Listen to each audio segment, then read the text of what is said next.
All right, AJ, another opt-in, another 5-minute timer counting down. Love it. This time my brain Okay. farted. This time my brain I farted. was doing so well. I was like, what are we talking about? I This time I just want to talk freaking about forgot. something, I'm sure.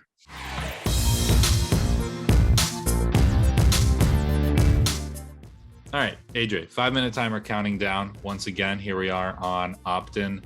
Today, I want to talk to you about being an SDR manager and the differences and the nuances between coaching and managing your SDRs. They're both big responsibilities for a manager to have. I'd love to hear your take really quickly on what the difference is specifically between coaching and managing. Yeah. I think you wrote a blog about this actually a while ago at this point, but the message still rings true. As an SDR manager, you have two responsibilities. You coach and manage your SDRs. And to me, managing means more of that day-to-day operational type stuff. Are you hitting the activity metrics we put in front of you? Are you logging stuff correctly in Salesforce? Do you have the value prop and messaging down? Like more of that in the weeds. Are you actually doing the job right type stuff? Coaching to me takes sort of a look at the future of the SDR and giving them opportunities to upskill and build up some career development pathways, to understand whether or not, if they're up for a promotion to AE, they understand stuff like that they have those skills in place, that's the direction that they want to go, almost acting as like a pseudo mentor to them.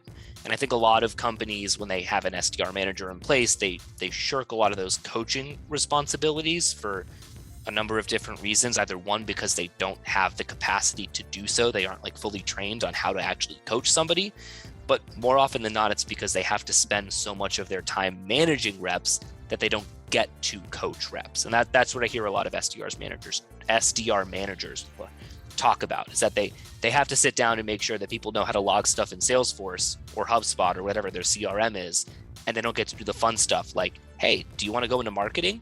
Here's some resources for you.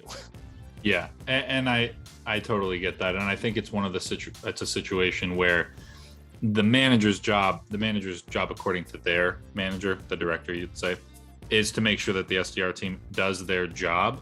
Mm-hmm. Versus a manager's job is also to make sure that your SDRs are improving and getting better at their career, especially in a role like SDR, where it's usually someone young, maybe fresh out of college, who still has a lot of exploration they want to do before they settle on a career path or anything like that.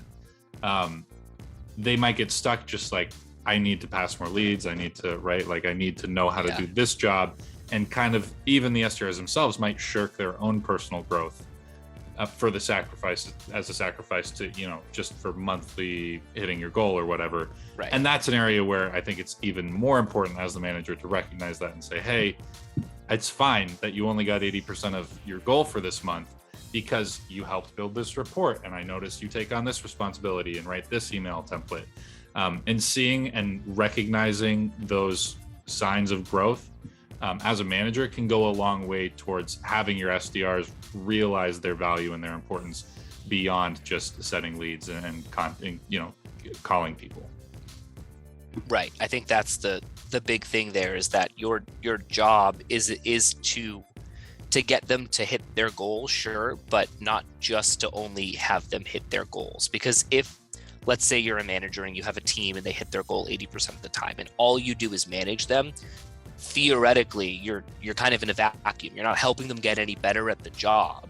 You're not providing new tools. You're not consulting them on how to tweak their processes. They're only ever going to always hit 80% of goal in that situation.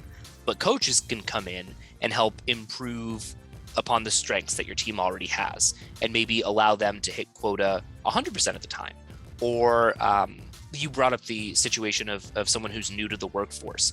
Coaches can help someone acclimate to what it's like to be a working professional if they've just come out of college. You can alleviate a lot of the concern that person has.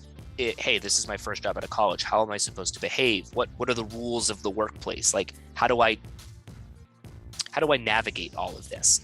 A coach can come in and help them do all of that. A manager comes in and says, why haven't you hit your numbers yet? That's obviously painting with very broad strokes, but that's the big difference that I see between the two. Yeah. And would you say that the the manager's manager should be doing anything about this, right? Like, are they putting the right pressure on the manager to make sure they're coaching, or, where do they sit in this? What's the phrase? The fish rots from the head down, I think is the phrase. The idea being that, like, this all starts with leadership, right? If you're a manager and you're only managing numbers, it's probably because your manager manages numbers and their manager manages numbers.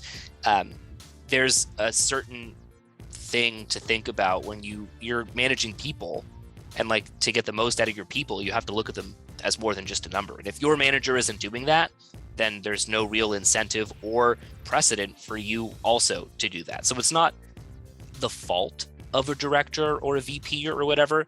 It's probably just the company culture overall doesn't value that type of behavior.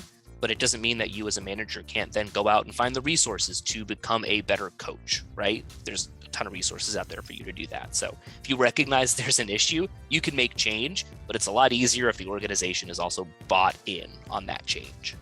Absolutely. All right, AJ, 15 seconds. Tell everyone about opt-in. Opt-in, quick, 5-minute videos, no fluff, actionable tips. You can find us on our YouTube, on our LinkedIn, on our Instagram, and on the website, demanddrive.com.